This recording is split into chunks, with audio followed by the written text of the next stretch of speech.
Good evening, everyone, and welcome all. We all know orthokeratology is a revolutionary non-surgical procedure, that eliminates the need for the glasses or, daytime contact lenses. So this safe and effective treatment can correct nearsightedness, including high prescriptions. So how does it work, or how should we start? What are the parameters we should consider? And to answer all these questions, today we have Dr. Matthew Martin with us. After graduating with honors in pre-optometry at Ferry State University, Dr. Martin attended the Michigan College of Optometry, graduating with honors in 1999. Dr. Martin has been serving the Mid-Michigan area for 20 years, providing comprehensive care, managing ocular diseases, and fitting specialty contact lens designs. He specializes in pediatric eye care and all types of myopia management with an emphasis on ortho-K. Dr. Martin is a fellow of the International Academy of Orthokeratology and Myopia Control since 2005. He has served on the leadership and planning board for this organization and currently serves on the fellowship committee. Dr. Martin has passion for education and has served as a mentor for many doctors who are new to myopia management. In 2017, he was asked to present at Vision by Design boot camp for newcomers. Based on the reviews, he has become a permanent member of the boot camp team. Dr. Martin speaks nationally and internationally on the subject of myopia control with an emphasis on the ortho-K. Dr. Martin was a founding member of Mission Myopia Control. Its mission was to educate and assist doctors in incorporating myopia management into their private practices. While this organization has now been dissolved, Dr. Martin has continued his efforts towards educating doctors in the best specialty in the eye care. So welcome, Dr. Martin, and thank you for being here with us today. I will hand over the session to you now.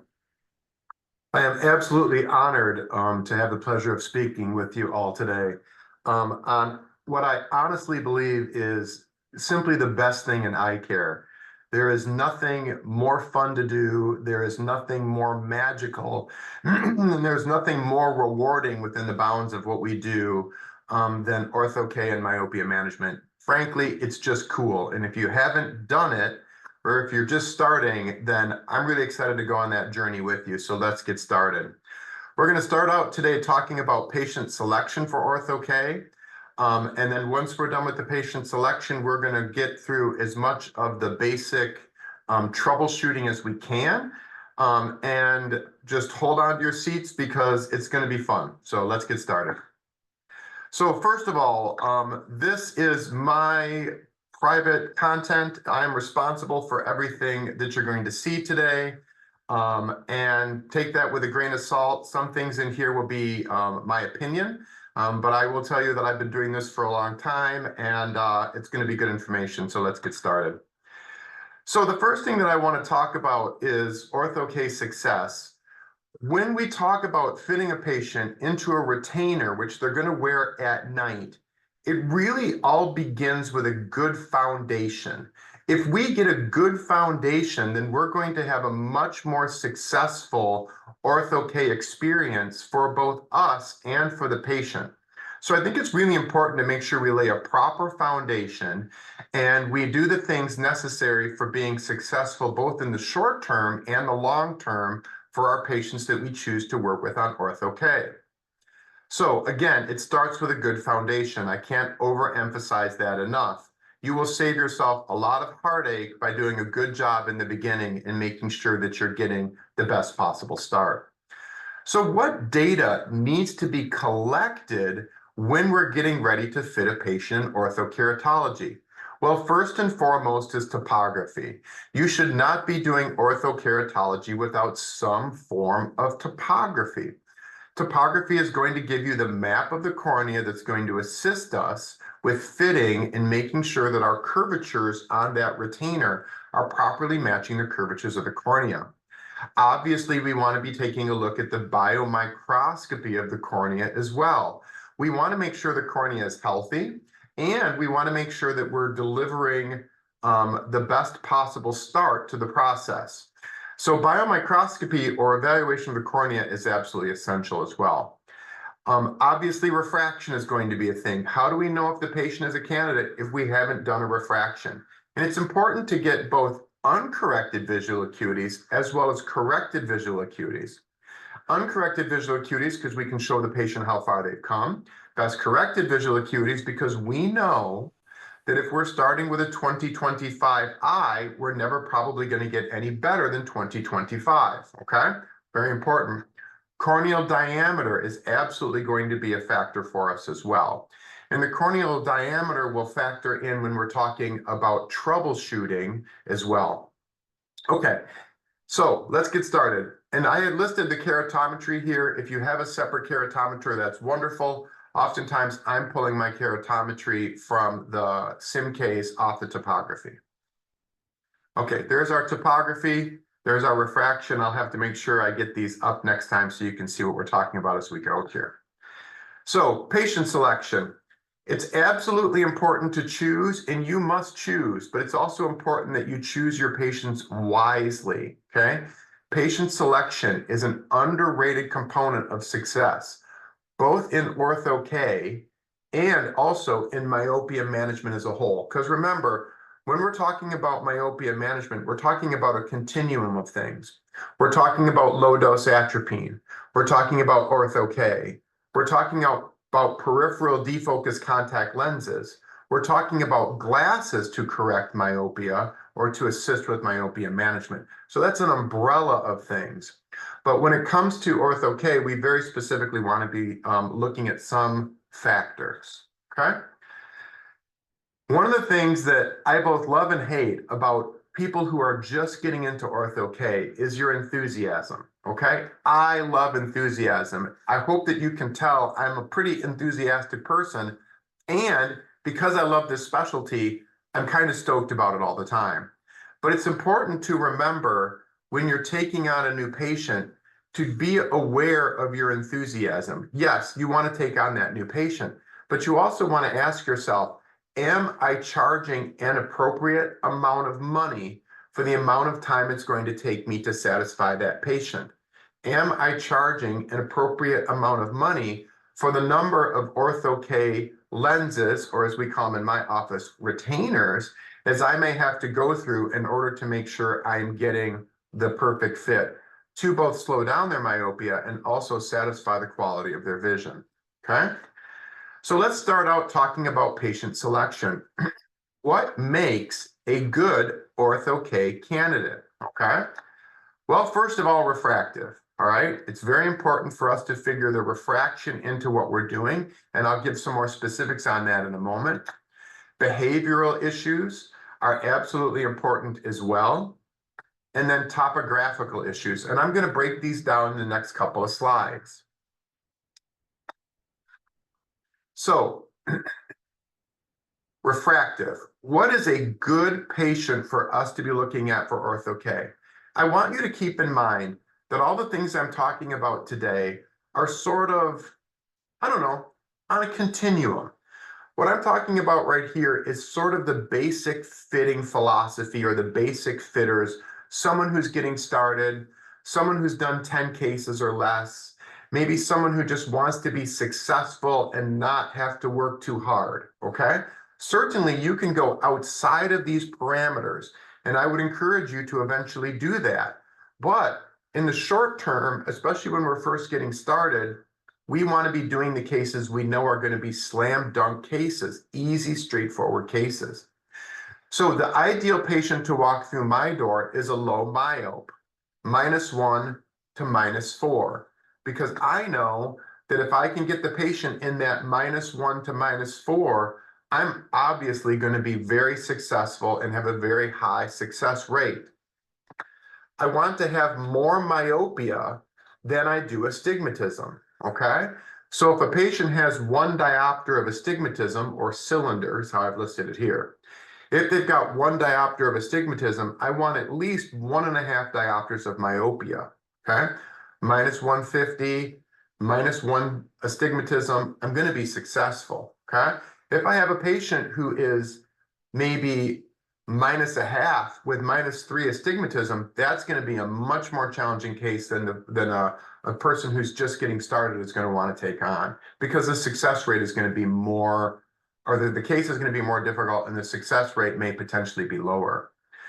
We would really prefer the astigmatism to be not too terribly large, and we want it to be with the rule. With the rule, astigmatism is going to work much better for us, okay? We also want those keratometry readings to be typically between 41 and 45. Again, these are for people who are just getting started. Later on, you've done 100 cases, you've done 200 cases, you want to take on more complicated stuff. Maybe you've done 20 cases and you feel good. Absolutely, you should do it. But just be aware that you may spend more time dialing in those success and dialing in those retainer fits to make sure that the patient is happy. So what are bad? So we know what's good. We talked about what's good, -1 to -4, more myopia than astigmatism, not too much astigmatism, right? We said that 41 to 45 keratometry readings are good. I love all that. That makes me super happy. But what's bad? So what would bad look like? Well, for a person who's just beginning, hyperopia can be very challenging. I do a fair amount of hyperopic cases, and some of them are pretty easy. Some of them are quite complicated. But for someone who's just starting out, hyperopia can absolutely be a challenging thing to do. Myopia greater than about -450.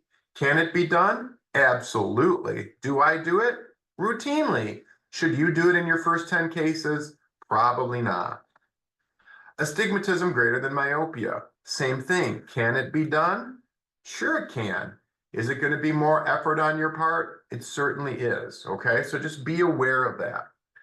Astigmatism greater than -150. Astigmatism greater than -150 absolutely can be done. I just did a -4, -2, 180, not 2 or 3 or 5 days ago. Is it going to be a more complicated case? Yep. Am I going to be successful? I am, because I've done a fair amount of cases and I know what to look for and how to work properly to make that happen. Against the rule, astigmatism. So we're talking about astigmatism in negative cylinder in the 90 meridian. Is that going to be more challenging? Yes, it is. And that's because of the way the retainer sits on the eye and rocks, okay? Can it be done? Again, absolutely. Limbal to limbal astigmatism. Now, some of you out there might not understand what that means. That means astigmatism that's not in the center of the cornea, but astigmatism that's running from one side of the cornea all the way over to the other. So imagine, instead of a round, okay, we're really looking at a toric surface, okay? So instead of round like a hubcap, we're talking about, did anyone have a question real quick? Or is that just someone speaking? Okay, we're talking about more curved like a horse's back, if you will, okay? And again, steeper flat Ks, all right? And that includes patients who have had LASIK. So you kind of want to avoid some of that stuff, at least at first, okay? And I would agree with extremely flat or steep Ks as well. Now, let's talk about patient selection. I'm going to throw up 2 options for you. I would like you all to take a look at these cases and ask yourself which of these 2 cases you would like to take on. Would you rather take on the case that's -3, -2, 150, -75, -1 1/4, 90? That's the case on the left-hand side of your screen. Or do you want to take on the case on the right, which is the -4, 1 1/4, 180, or -450, 75, 180? So I want you to think about that for a second, okay? I am hoping that you're realizing the case on the right side, even though the amount of myopia is larger, is going to be an easier case. While there is more myopia, there's certainly less astigmatism. And because the astigmatism is in the 180, that's going to make it a more straightforward case for us. So if you showed me those 2 cases, would absolutely jump on those two eyes over the other side for sure, okay? So here's a pro tip that I like. Nomenclature is important. So in our office, we call it Ortho-K, but we also interchange the term GVSS, or Gentle Vision Shaping System. okay? Some offices use the term corneal refractive therapy. Some offices call it ortho-K. Some offices call it molding. What I absolutely, positively cannot emphasize enough is that you want to tell patients and be very straightforward, this is not a contact lens, because it's not a contact lens. This is not meant as a contact. Yes, it's an orthokeratology lens. I understand that.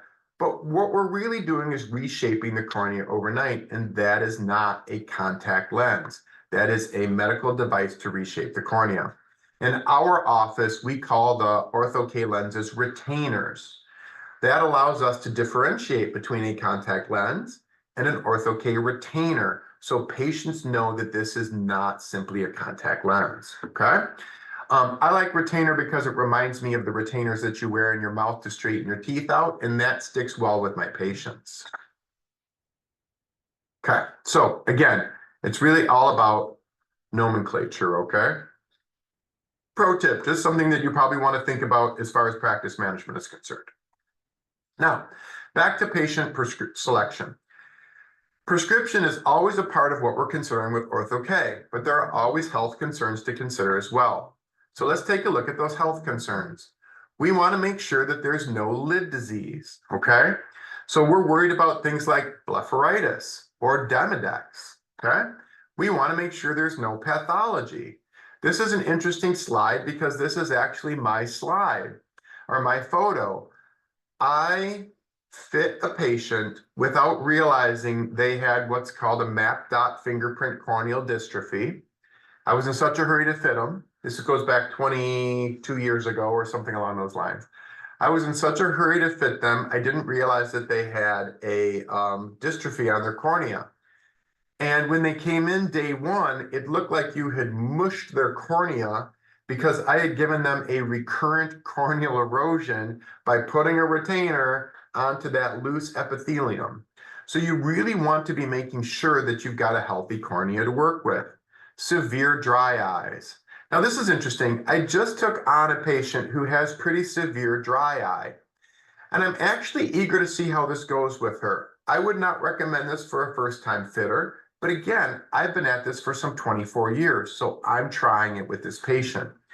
If you do take on a patient who has mild dry eye, GVSS or orthokeratology can be very successful for them, but wetter is better. And what I mean to say by that is you want to make sure they're lubricating the heck out of their ortho-K retainers before they put them in.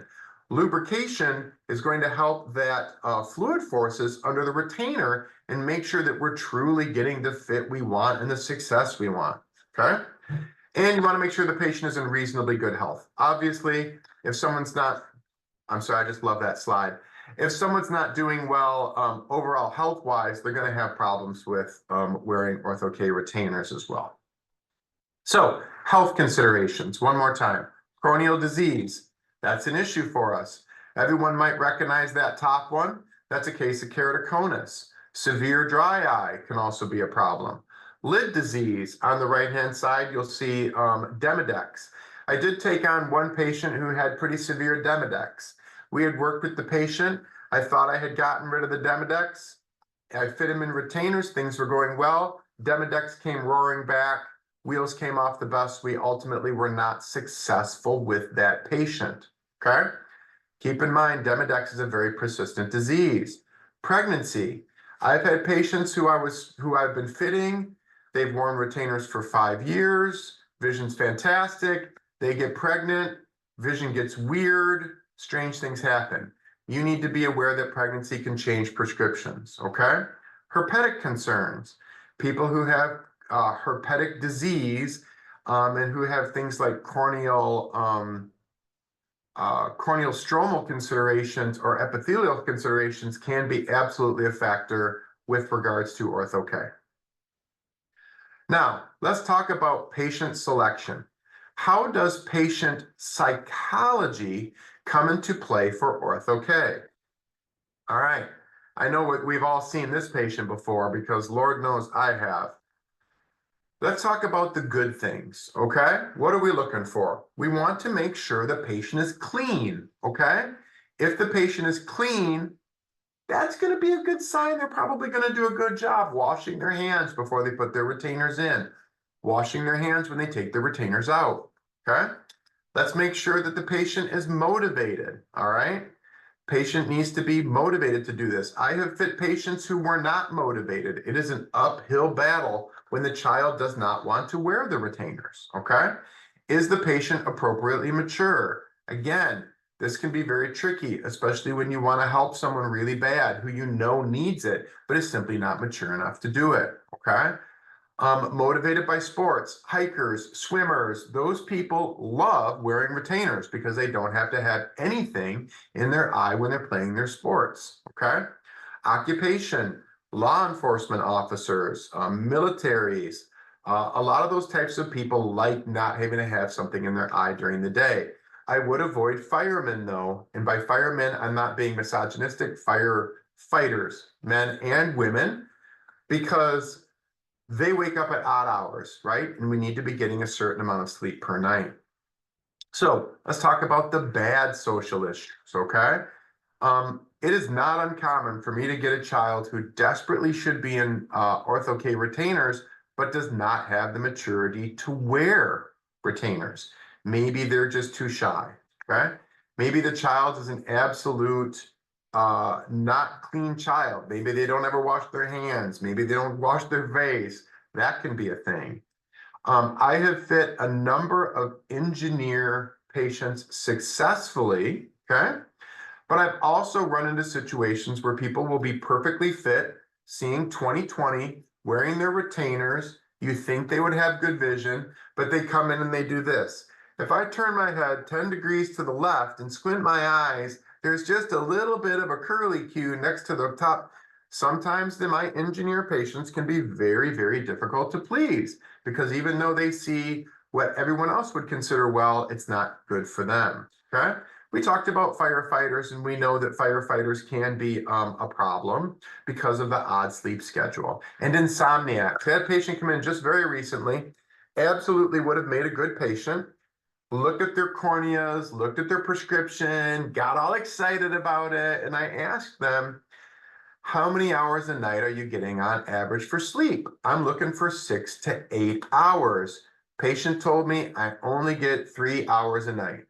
Well, at 3 hours a night, waking up, going to bed, waking up, going to bed, I am not going to be able to satisfy that patient. And I think it's important to be realistic about that. Helicopter parents can be a real thing, okay?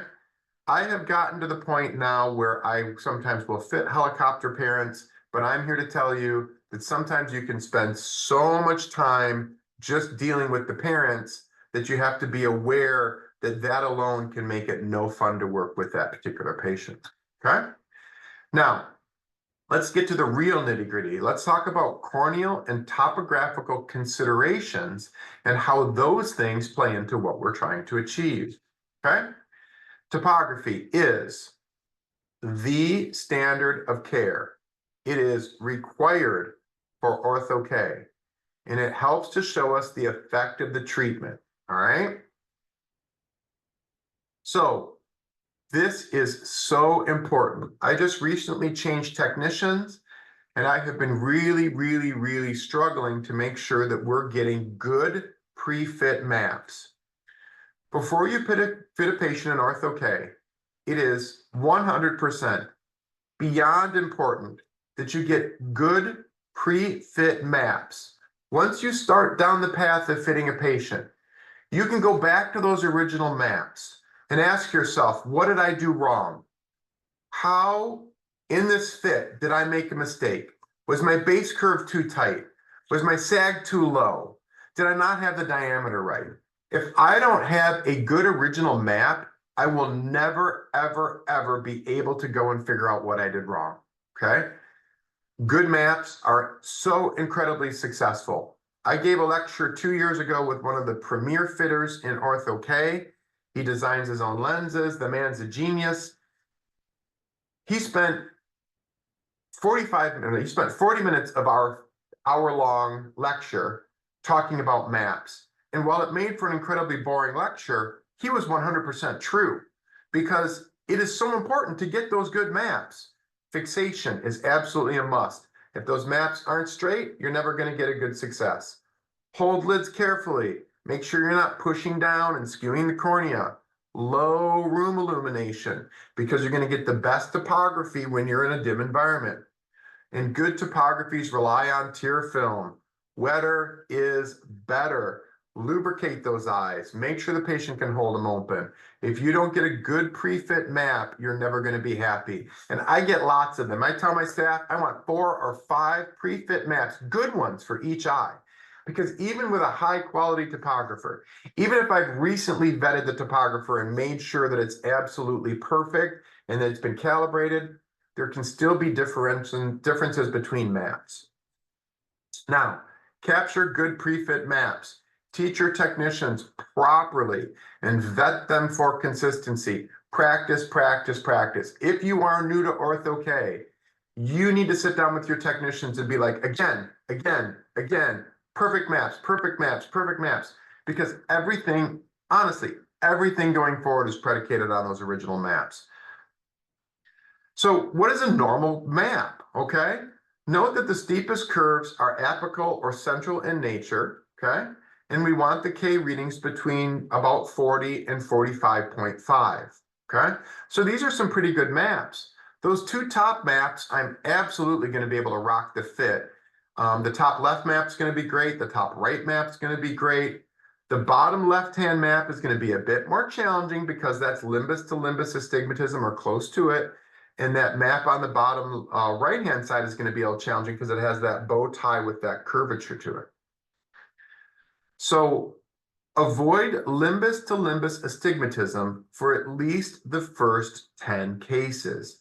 If you look at the map at the left, we know that when we fit that patient into a retainer, and the retainer for all intent and purposes can be represented by that darker black ring, that's going to be a pretty straightforward fit. The curvature all the way around there is pretty straightforward. When you look at the right-hand side, you can see that the astigmatism extends out to that area. That means that the 3 o'clock and 9 o'clock position on that right-hand map is probably going to be pretty close to the same elevation, but that vertical meridian is going to have different elevation. So now your 3 o'clock and 9 o'clock is going to look like this, okay? But your vertical meridians are going to look like this. It's going to be steep in comparison, right? So if we have that steep flat, that curvature, like the curvature on a horse's back, is going to be more challenging, okay? I don't know if Steve is on or not, but I did have a note for Steve to interject here. Is Steve on with us? Sounds like he's not a problem. So just keep that in mind, okay? So at least for your first 10 cases, I would avoid the limbus to limbus astigmatism. Okay, what makes a bad cornea? Asymmetry is the curse of a successful case, okay? A symmetrical cornea has sides the same, an asymmetrical cornea does not, okay? Asymmetrical corneas like the one on the right are going to be much, much harder to satisfy, okay? So you will want to avoid these asymmetric corneas at all costs, okay? Top left corner, probably keratoconus. Top right corner, possibly pellucid marginal. Bottom right-hand corner down there looks like LASIK. I don't know if you've seen a lot of LASIK before, but to me, we're leaning in the direction of LASIK over there. Okay, probably a post-LASIK patient. Bottom left-hand corner, I don't know, but I don't want any part of that one. That one's going to be incredibly challenging, and you're going to spend a lot of time and money trying to satisfy that patient.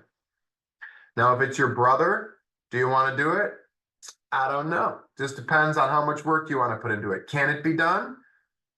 Possibly it can be done with a quad toric lens. So you're going to have to land it at a different point. You're going to have a lot of curvatures going on to the back of that alignment curve in order to get that to land properly. Okay? So in my opinion, these cases all make me go, run. Okay? I love that GIF on the left, by the way. So success. Success starts with a good foundation based on intelligent decision-making, okay? I'm going to emphasize that again. Success starts with a good foundation based on intelligent decision-making, okay? Now, we're going to jump from what we're looking for originally to optimal fluorescein patterns. I don't know where those lines came from, by the way. I'm kind of surprised. If they're in my PowerPoint, I apologize. I'm not sure where they came from. So let's talk about what makes the perfect map, okay? Central bearing, do you see where that first arrow is going? That's what you want to see. Then you want to see that nice annulus of tear film, okay? So that green ring, that fluorescein ring, we want to absolutely have that, okay? Then we want that mid-peripheral bearing. Can you see how you now have that area where we're landing? And then we want to have good edge lift, okay? It's important that we have good centration. I hope you can appreciate, I have no idea where those lines are coming from, folks. So please, if somebody else is doing that, please stop. And if it's me, I am so sorry, okay? Good centration. If you look at this, you'll see the centration is nigh on to perfect, okay? All right, if someone's playing a game on me, it's just not really working for me right now. Okay, so this map indicates really nice sagittal height of the lens, and the fit here, in my opinion, is about as good as it can get. Okay. I don't know who's running the show, but I'm going to keep going. Do you know if there's any way I can eliminate whatever's happening here? Oh, there's half of it. Yeah. Okay. Participants, please, whoever is doing that, stop doing it. All right, I'm going to keep trucking if that's okay. So let's look at an optimal topography, okay? Differential axial maps are excellent for evaluating power issues and are passable for centration, okay? So I don't know how many of you have done to Ortho-K, but I want to walk through this with you. The top left-hand corner of this map is a original or pre-wear map. Can you see how you've got that nice apical astigmatism? So the astigmatism is mostly in the center of the cornea. It's not quite running limbus to limbus. Below that top left map, so we're talking about bottom left-hand side, you can see my post-wear map, okay? So the post-wear map is the map showing you what's happened after you've worn that retainer at night, okay? So top map is original, bottom left-hand map is post-wear. The map on the right-hand side is called a differential map. What a differential map does is it takes the original topography, top left-hand side, takes the post-wear map, which is the bottom left-hand side, and on the right-hand side, you're going to see what's called a subtraction map. So a differential or subtraction map is showing me what I've done. Now, what's cool about this map, this differential axial map, is this. Do you see where the big arrow is pointing to? That is the power. That's how much I am correcting when this patient wears their retainers overnight. So you can see that before I even walk in the exam room, I know how much work I have done because I have my original map, I have my post-wear map, and then I can look and say, I am correcting 2.36 diopters of this patient's prescription, okay? Differential maps of axial, which we were just on, shows us power. This one is a differential tangential map, okay? Same patient, but this is tangential topography. So top left-hand corner is my pre-wear map. And remember, my pre-wear map, we got a bunch of them, remember? Because original maps can never be original maps again. We want to get lots of them, right? So I have this beautiful pre-wear map on the top left-hand corner. Bottom left-hand corner is showing me post-wear, okay? And then on the right-hand side, we're seeing a differential tangential top. Thank you so much, whoever removed that. You made my whole day. Awesome. So going back to the right-hand side, if you look at the tangential map on the right-hand side, you can see that our centration is nigh on to perfect here, okay? You might be able to make an argument if we're talking about myopia management that you want that treatment zone to be a little smaller. But frankly, I think that's a pretty good looking treatment zone. So differential maps do a really good job showing us good centration. Now, let's talk about decentration. So we want to start evaluating decentration with fluorescein in an open eye environment. Okay, so when we do our original fitting, we want to make sure that we're getting that ortho-K retainer centered. Okay, but then we want to make sure we compare that map to what happens after we've worn our retainer. Okay, I think decentration is probably one of the hardest things to overcome within the bounds of ortho-K or GBSS or whatever terminology you want to use. Things fall apart, the center cannot hold. That's a quote from William Butler Yeats. I just happen to like it. So let's talk decentration. Okay, superior decentration. It is not uncommon for an ortho-K retainer to ride high. Okay, can you see that this ortho-K retainer is riding too high? That means that our sagittal depth is too small, too small, and that what we're looking at is we're looking at a lens that is flat. So when it's flat, the alignment curve is not landing properly, and it's making that retainer or that ortho-K lens ride high. Okay. So that's going to create a classic smiley face topography. Can you appreciate how you can see where our treatment zone is riding too high? You can see where the center is. We want that yellow area to be lower so it's centering, but instead we're riding it to be high. So superior decentration can cause a lens to ride high, creating what we call a smiley face topography. So I love this diagram because this diagram really shows us what we're doing. I want you to concentrate on that orange alignment curve, okay?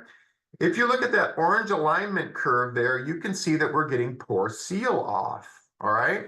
Meaning that that alignment curve just really is too flat for what we want it to align to. When that happens, we get too much bearing on the central portion of the cornea, and that's going to push that retainer or that ortho-K lens sideways. In this particular case, the direction it's pushing it is superior, okay? So it was very difficult to me to show you a superior one within the bounds of a 2D diagram. But if you look, you can see that what we're doing is we're pushing that retainer off to the side in order to satisfy at least one of those alignment curves. Can you see how we're going from two alignment curves that are unhappy to one alignment curve that is unhappy? Two are unhappy, here at least one is happy, but in order to do that, it has to sit up. By sitting up, we end up moving our treatment zone in a direction that we don't want. See, we have good seal off now, good compression here, but we've got poor seal off there, which leads to that moving vertically in order to satisfy that, okay? So how do we fix a flat ortho-K lens, okay? We can steepen the alignment curve. Tell you, nothing works better than just steepening that alignment curve, okay? That works super well. We can increase the overall diameter of that ortho-K lens. By increasing the overall diameter of that ortho-K lens, we move that farther out onto the cornea, and then we can get into an area that is inherently flatter. Because remember, with eccentricity, I don't know how much you guys know about eccentricity, but with eccentricity, we start out more curved and then get flatter as we go out. So if we have room, keep in mind, I'm saying if we have room, we can make that retainer or that ortho-K lens a little larger. And when we make it larger, we're going to make it inherently steeper in that area, which is going to satisfy that alignment curve, okay? So that's superior decentration, okay? Let's talk a little bit now about inferior decentration. So we talked about pushing it up accidentally. What causes it to come down? So excessive sagittal height, okay, can cause a lens to be too steep for a given cornea, okay? If we have a lens that the alignment curve is too steep, instead of pushing that lens up, it will tend to either pull down or it will make it drop inferior. So let's look at what that looks like, okay? An inferior decentration will kind of like suck into the cornea and pull that lens down, and that creates sort of the classic frowny face topography, okay? And this is an example of that. So I hope no one's talking to me because I didn't hear it. So getting back to steep fit, okay? When we have that steep fit, you can see, do you remember our alignment curves earlier and how we showed they were too flat? These are alignment curves now that are just altogether too steep, okay? When our alignment curves are altogether too steep, we get no compression, all right? And because there's no compression, we're going to end up with a retainer that wants to move down the cornea, okay, and to get a better fit, but it's never going to be a proper fit because you're not getting that treatment area in the center down onto the cornea, okay? What you've got is like a top hat situation, right? Where the top of that's just way too tall. So if we want to fix a steep ortho-K lens, the first and easiest thing that we can do is to flatten the alignment curve. We're going to take those steep alignment curves, see those red alignment curves, and we're simply going to flatten those. When we flatten those, it drops everything down, boop, and it's going to align that lens properly. So you can tell steep, too much alignment curve, and over here, we're going to flatten out that alignment curve, drop that down, which lowers that sag and puts that retainer where it needs to be, or that ortho-K lens where it needs to be. So we can also consider decreasing the overall diameter. Now, I'm always apprehensive about the decreasing the overall diameter answer. I leave it in here because I think it is something that we should at least put on the table. But I'm going to tell you that when you decrease the overall diameter here, it takes a lot of making that smaller in order to achieve the same goal as flattening the alignment curve, okay? And when we get too small, we get too much movement with blink and our success rate goes down. So I think the number one and obvious choice here is to simply flatten that alignment curve, okay? Now, we're going to talk about the real big bugaboo, which is lateral decentration. So hold on to your hats. Lateral decentration is much more challenging. So let's talk about lateral decentration. Specifically, we're going to start out with nasal decentration. Okay? Nasal decentration. So this is when the retainer moves towards the nose. Okay? Nasal decentration is really tricky. It's typically caused by a flat nasal taper causing the lens to shift in the direction of that flatness and then bind, okay? What can cause nasal decentration? A tight ortho-K lens or a tight ortho-K retainer with too much sag can shift towards the nasal, okay? Sometimes we can see tight lids, especially with my Asian patients, okay? Causing that as well, all right? So nasal decentration is tricky. What are our options for fixing nasal decentration? We can loosen or flatten that alignment curve, okay, and reduce the sagitta. If we flatten or loosen that alignment curve, oftentimes it will pull it where it needs to be, okay? We can also consider increasing the lens size for centration, but again, that depends on the size of the cornea. Because we want to make sure that we're about 95 to 96% of horizontal visual diameter. Remember, we want to take that cornea, okay, and we want to fit it about 95% of the total corneal diameter. So if a cornea is 12 millimeters large, we're going to be about 11.4, right? If a cornea is larger, we might get all the way up to 11.2. If a cornea is large, we might get up to 11.4. If a cornea is 11.0, we're looking at 10.6, something along those lines. We want to be most of the cornea, but not all the cornea. Sometimes we can go a little larger, and that will fix some of these problems with decentration, but we don't want to go out onto the limbus because then we get a ortho-K lens that just doesn't fit. It pops up all the way around, which is its own problem. So lateral decentration. Let's look at temporal decentration, okay? So for temporal decentration, all right, what causes temporal decentration? Temporal decentration can be caused by a flat temporal taper. Now that's interesting because A flat temporal taper is somewhat rare. Do we see them on corneas? Yeah. Do we see them that often? No. Mostly what we're looking at here is a ortho-K lens that's too loose, and the sagitta is too low, and the alignment curve is too flat, okay?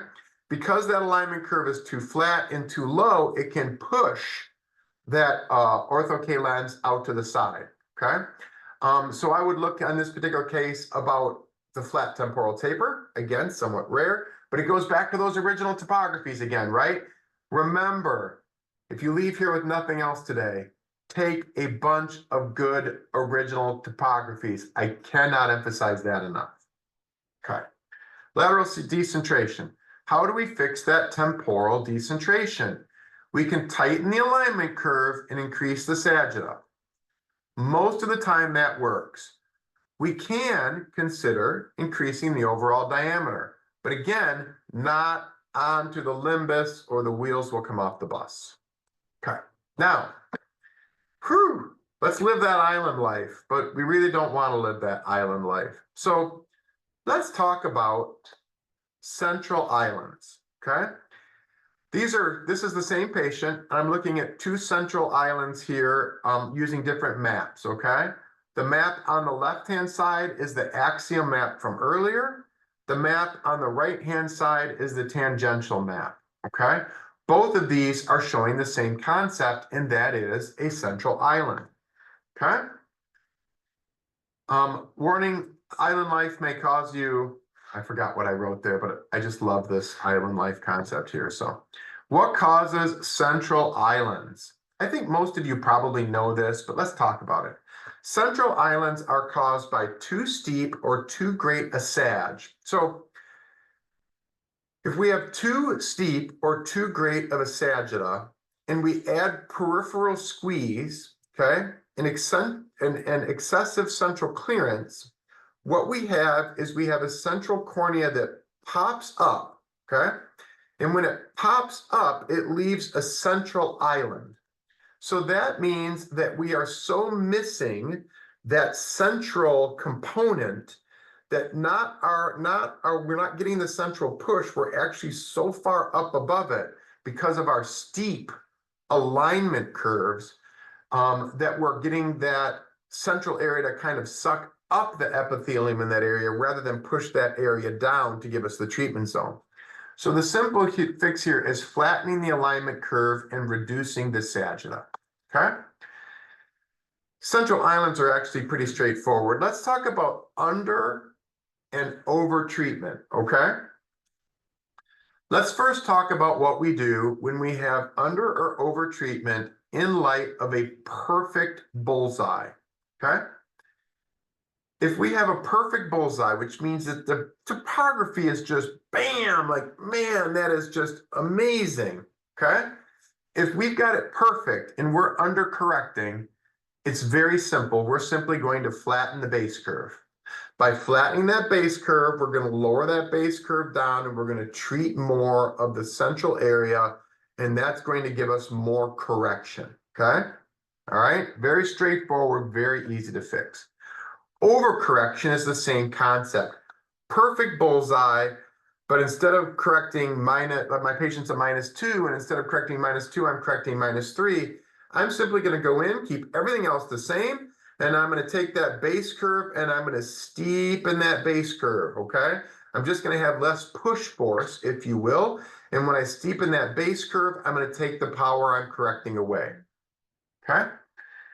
What about loss of treatment over time? What happens when you've got someone who's kicking butt, vision's good, everything's good, wheels start to come off the bus, patient comes in, they're not seeing as well, treatment zones are just a little mushy, vision's not clear. Oftentimes that's lens age, okay? Lens warpage, deposits, it's how they're handling the lens. Remember, plastic shrinks over time. The lenses tend to tighten over time, and this can cause a progression of this can be also due to progression of myopia. But really, 99 times out of 100, when a patient's doing well and they get 6 months down the road and they're not doing as well, it's almost always related to cleanliness, warpage, those types of things. Which brings me to another point. Do not let your patient wear their retainers for more than 1 year. We make our patients replace their retainers every single year. Do not convince yourself that you can let them wear them for 2 years. Do not let a patient convince you they can wear them for 2 years. If you were to buy a pair of jeans and you wore that same pair of jeans every single day for a year, it's not the same pair of jeans you bought on the first day. It just isn't, okay? It's going to be thinner. It's going to be worn out. It's not going to be right. Same thing for a vision retainer. They need to be replacing their vision retainers every single year. No ifs, ands, or buts. You're doing them a disservice if you let them. They're doing themselves a disservice if they do. Don't do it. It's not worth it. What about abrasions? What do we do if we're getting an abrasion? It's possible that we could have an abrasion from too much sagittal depth. If you have too much sagittal depth, you can have peripheral and central abrasion. You can have stagnation of tears and lack of oxygen. If you have too little sagittal depth, that's easy to think about because the sagitta, we're talking about that center part, is crashing down onto the top of the cornea, okay? Anytime you see this, this should make you stop, pull that patient out of retainers, think about what you want to do, and then go from there. Okay. If I've done my timing right, and I think I have, that should put us at about the right time. How did I do? Yeah, it's good. We are okay. It was a lovely talk, Dr. Martin, and I'm sure a lot of doubts would have been resolved. And you covered right from patient selection, refraction, fits, everything. And, all those pro tips, amazing pro tips. Thank you so much. We could feel your enthusiasm. And I know So, I go fast, so you may want to go no, back and watch some of that stuff again. There's a lot of content that just went out there. Um, but there's a lot of problem solving that you can do at the beginning, and there's a lot of problem solving just packed into that last portion as well. yeah. Hold on. We have one or two questions. One second, I'll just take them. I love it. Let's do it. Okay. In Pentacam, also maps are affected by the tear film stability. So I don't have a Pentacam. I'm a Medmont guy. I do speak for Oculus because I have their myopia master, and I would like a Pentacam. So if there's anybody who represents Oculus on here who would like to give me a Pentacam, because I'm very interested. The Pentacam is nice because it is not as influenced by tear film. So most of what I was talking about relates to the Medmont, which is the topographer that I happen to own. And so I do most of my designing and almost all of my fitting based on Medmont. And Medmont is Placido disc technology. And the Placido disc technology is absolutely related to tear film. I think the Oculus really solves a lot of problems by taking that out of it. So if you've got an Oculus topographer or an Oculus tomographer, because technically it's not topography, it's tomography, I say more power to you. And if someone wants to buy me one, I would love that. Okay, thank So I you. don't know if it answers your question, but basically you're less concerned about tear film than I am with Placido disc topography. Okay. Okay, there's a next question. While making the lens steep or flat, when changing the diameter, in what steps of increment or decrement do we change the lens diameter? Yeah, so you almost always want to reach for alignment curve and sagitta issues before you consider diameter. I like to include diameter in there so people can have that information. But really, you can solve 97 to 98% of your problems simply by looking at the alignment curve and simply by looking at the sagitta. So for alignment curve, you're typically making changes that are a quarter of a diopter or a half a diopter changes. So for example, if you are using a contact OKE lens, and I've got a patient who is just a little steep, then I will change it to the next corneal the next keratometry reading down. So let's say that I got the patient in an OKE lens because they've got a spherical cornea with apical toricity, right? They've got a little bit of astigmatism, but it's central. Let's say I've got them in 45.5 for my K reading on that OKE lens. I'll typically shift them down to a 45.25 or a 45 flat, 45.00. So typically I'm making quarter diopter or half diopter changes within the bounds of the contact lens. If I'm designing my own lens, that's a whole different discussion. And that depends on the software you're using and whether or not you can go to how many microns of change you're making.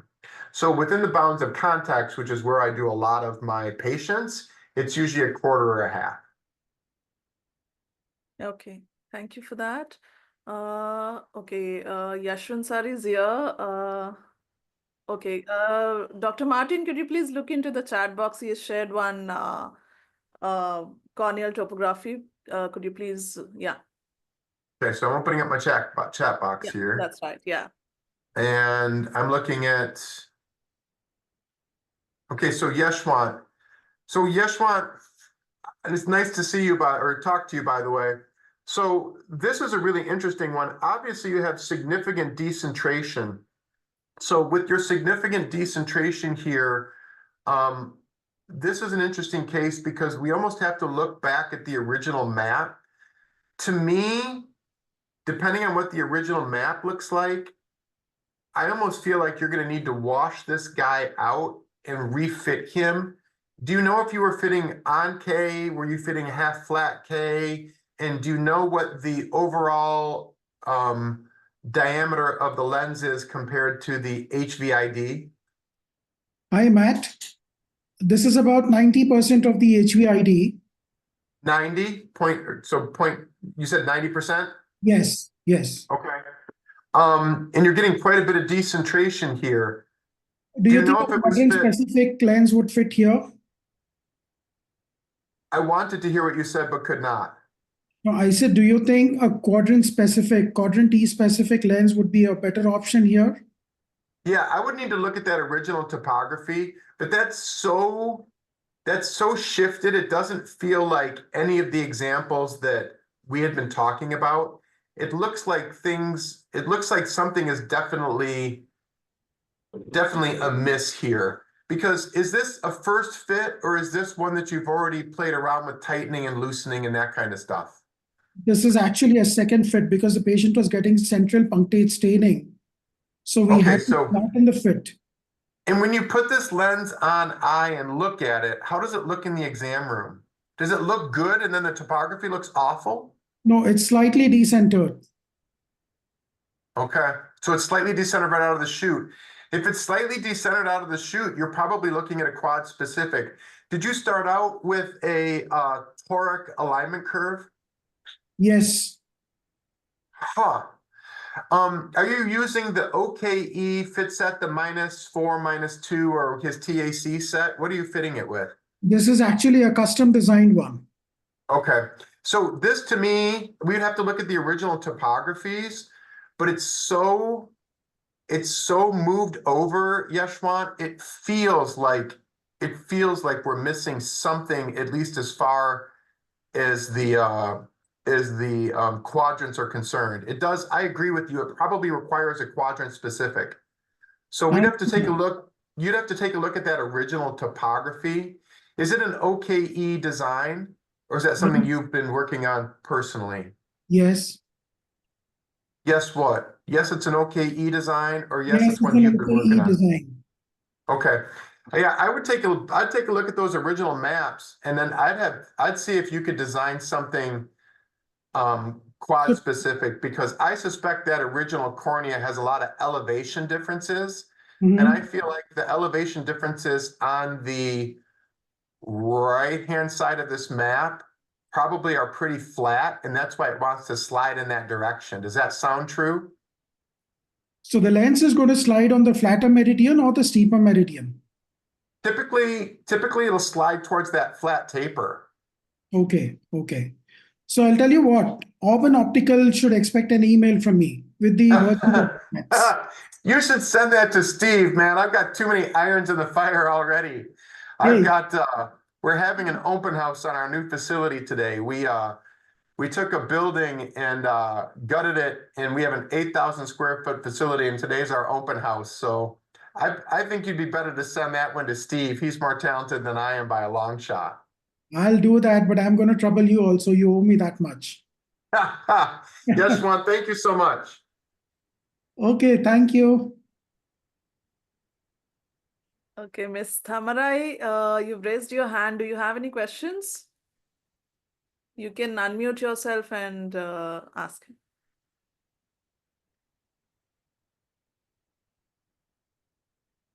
No, sorry, it's accidentally raised. Oh, okay, okay, no problem. Any other questions from the participants?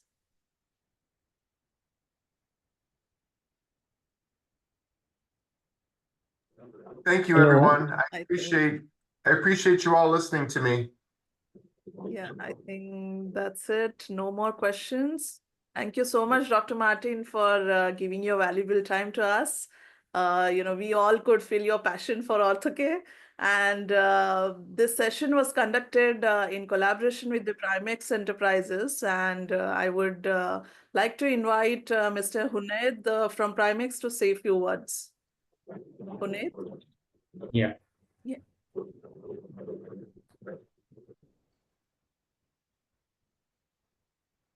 Yeah, hello everyone.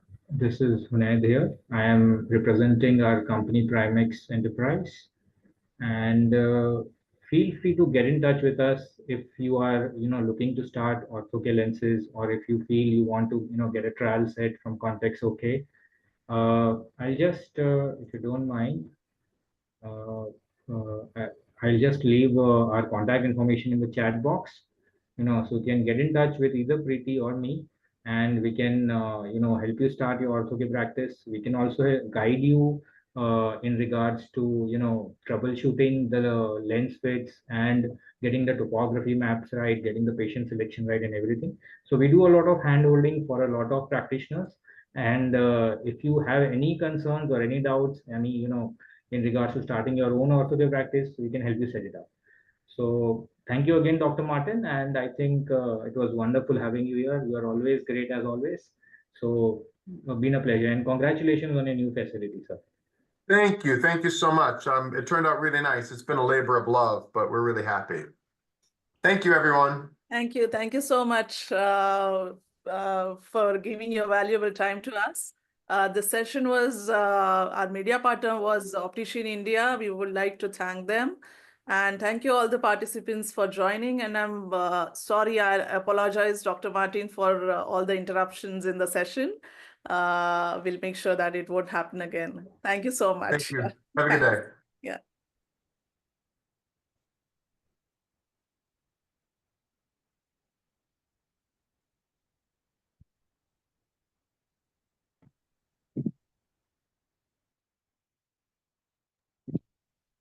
Thank you, everybody.